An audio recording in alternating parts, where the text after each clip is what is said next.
Hi everybody, today I'm working on a 2005 Mini Cooper S convertible. Today I'll be installing a Valeo solid flywheel clutch kit in this car. But before doing that, I decided to make a short video of what the Valeo solid flywheel kit consists of. You guys have already seen a clutch video from me, so I won't be recording the entire job. So here's what the stock setup looks like from a Cooper S R53. And this is what the setup looks like for a Valeo solid flywheel conversion kit. They're pretty similar. They come with a flywheel, a friction disc, a pressure plate, and a throwout bearing. I'll put a link in the description where you can buy this Valeo clutch. The two main differences in the kit are the flywheels.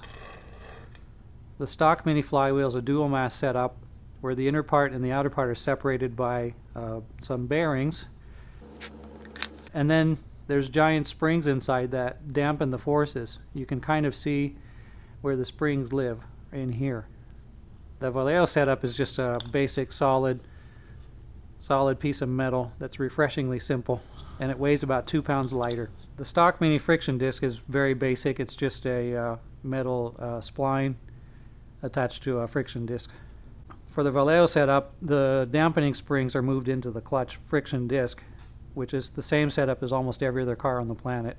For whatever reason, several German cars use a dual mass flywheel. I've installed a lot of these Valeo kits. Everybody's super happy with them. They have good clutch pedal feel, much lighter than stock actually. These are the throwout bearings, stock versus Valeo. They're pretty much identical, a little bit different in construction, but the durability and the dimensions are basically exactly the same. The pressure plates, not much to say here. The springs seem to be a little stiffer on the Valeo kit. So I've installed several of these Valeo setups. Everybody who's got one has been happy. I actually installed one in my own car, which makes over 240 horsepower to the wheels. And I've heard anecdotes that the Valeo setup can run up to 275 horsepower or more. So people with horsepower shouldn't be turned off by this kit. It's an excellent kit for autocross, aggressive street driving, or even light track performance applications. I've got one in my car. I've been driving the car pretty hard for over a year now, no problems. It's never felt like it slipped even once. There is one large difference between the two kits, and that's the diameter of the friction material on the discs themselves. I did some quick measurements, and the inside and outside diameter of the stock setup is 14.5 centimeters across by 21 centimeters across. For the Valeo disc, it's 17 centimeters across by 22 centimeters across. And some quick mathematics suggest that the Valeo kit has about 20% less surface area. And I'm not sure why they went this way, but it hasn't caused any issues. I've installed several of these and I've never heard of any premature wear complaints about this setup, either directly personally or over the Google web. I suspect they went with a little bit smaller friction material to improve the drivability of the setup. And they probably compensate for the lower surface area by increasing the spring tension. Even so, pedal feel for this setup is excellent.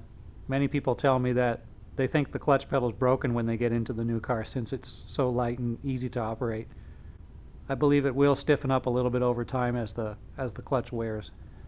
Another great benefit of the Valeo setup is its price. It cost a good, $150 or so less than the stock setup. So it's really kind of a no-brainer when it's time to replace your clutch. A lot of people say since I drive my car hard, I need a competition clutch. I don't have much good to say about those. They tend to have a very stiff pedal. It's more difficult to modulate a release of the clutch since they tend to be very tight and stiff. And the one competition clutch that I did install for someone, they wish that they had gone with something a little more street drivable. While I'm here, I thought I'd show you one other thing. This is the clutch from an R50 Cooper non-S. And it looks pretty similar to actually the Valeo setup. For some reason on the Cooper non-S, they've put the springs in the disc again, just like every other car out there. Other than that, it's a pretty conventional setup. This is the throwout bearing from an R53 Cooper S, and this is the throwout bearing from a R50.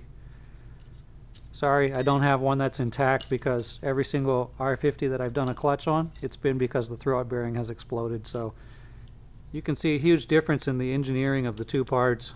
It's just much smaller. It's designed to withstand just a lot less force, and I guess they under-engineered this part. And if you're wondering if you can put an R53 clutch into an R50, I'd have to say the answer is most likely no.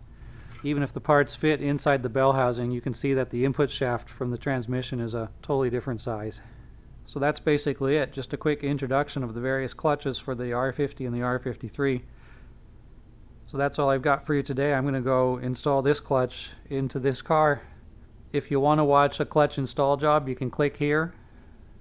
Be sure to check out all of my other videos. Thanks for watching, and bye-bye.